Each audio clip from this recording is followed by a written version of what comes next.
the price of everything is going down. Jack, have you noticed this where you're like, have you looked at like eggs, energy, housing, and denominated, priced it in Bitcoin?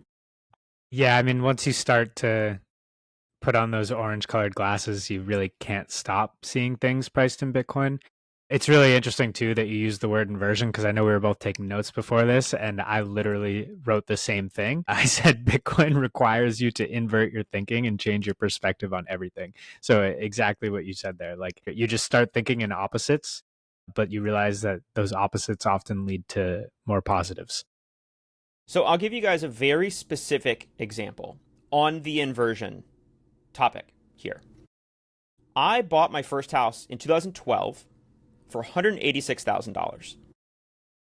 And obviously the default is to denominate in fiat or dollars. And I met this real estate guy once, and I mentioned how the price of real estate is falling when you denominate in Bitcoin. He was like, I disagree.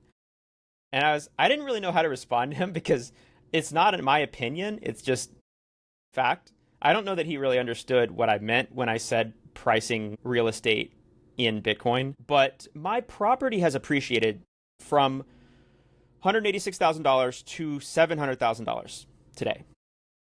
So, like on paper, that's an incredible win, right? Most people see that and say, wow, you crushed it.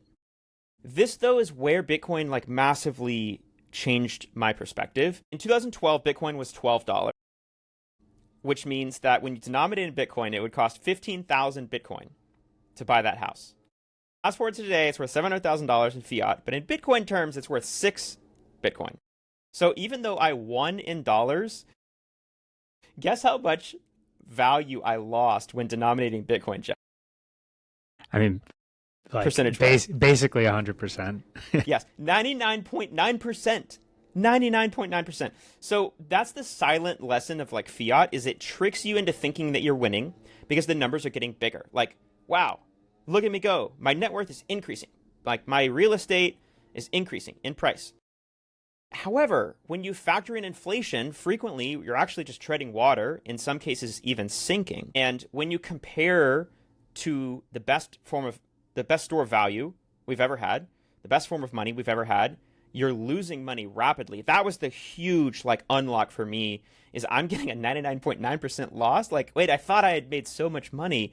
But when you realize that Bitcoin is not an investment, it is a way to work less, to live the life that you want to live, to stop toiling, because now you can save in a form of money that stores value over time. It's the exact opposite of how the cost of living is always going up and housing is going up and everything, right? It's like everything is falling when denominated in Bitcoin. So the first point here is just that Bitcoin is money. And if you begin to price things at Bitcoin, it can change how you see things. So where this phrase, one Bitcoin is still one Bitcoin. It's like a nod to the fact that Bitcoin is just money and you can price things in the best form of money, not just the one that the government happens to issue. Have you ever seen, Jack, the chart of how many sats will get you $1? Which is another interesting one.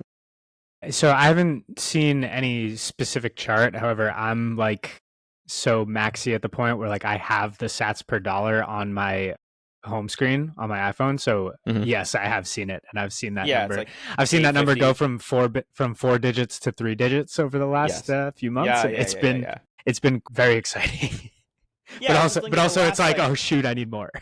Yeah. Like just I was looking at the last 5 years. Like in 2020, it was like almost 10,000 sats. 2023, it was 5,000 sats. Today, it's less than 1,000 sats that $1 will buy you.